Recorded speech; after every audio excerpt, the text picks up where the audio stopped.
Hi hello నమస్తే. ఈరోజు video ఏంటంటే కనుక మొంతా తుఫాన్ గురించి ప్రధానంగా చాలా హెచ్చరికలు అయితే వస్తున్నాయి కాబట్టి దాని గురించి అయితే ముందు జాగ్రత్తలు తీసుకోవాలని ప్రభుత్వం ప్రకటించిన కొన్ని ముందు జాగ్రత్తలు అయితే నేను తీసుకున్నానండి. ఏంటంటే కనుక మనం ఎక్కువగా నీటినైతే వృధా చేయకోకుండా ఉండాలి. చాలా జాగ్రత్తగా ఇలాగా స్టోర్ అయితే చేసుకుని ఉండాలండి. అదొకటి ఫస్ట్ పాయింట్.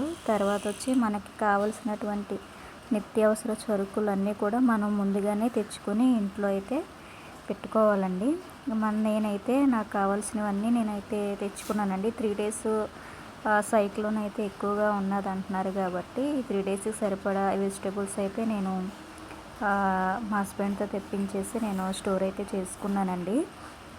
ప్రతి ఒక్కరు కూడా నీటిని ప్రతి దానికి చిన్నదైనా పెద్దదైనా బాగా స్టోర్ చేసుకుని జాగ్రత్తగా ఉంచుకోవాలండి. పవర్ కట్ అవుతే కనుక మనకి వాటర్ కూడా రాదు కాబట్టి వాటర్ని స్టోర్ చేసుకోవాలి. నిత్యావసర సరుకులు వెజిటేబుల్స్ అదేవిధంగా రైస్ అన్నీ కూడా మనం తీసుకుని మనం ఇంట్లోనే స్టోర్ చేసుకోవాలి.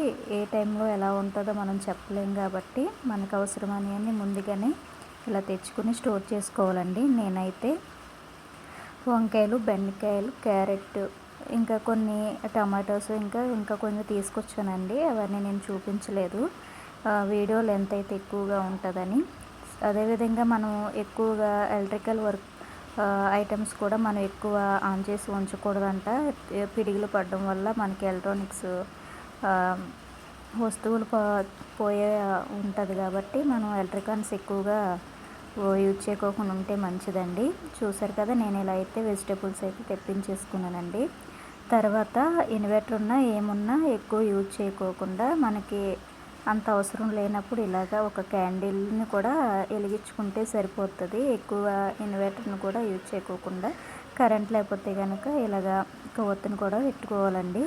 అదేవిధంగా మనం చాలా మటుకు పక్కన పడేసిన వస్తువులు చాలా ఉంటాయి కదా, అదేవిధంగా ఛార్జింగ్ లైట్లు ఇలాగ మనం ఛార్జింగ్ పెట్టుకుని స్టోర్ చేసుకోవాలి. సో నేను తీసుకున్న ముందు జాగ్రత్తలు అండి ఇవి.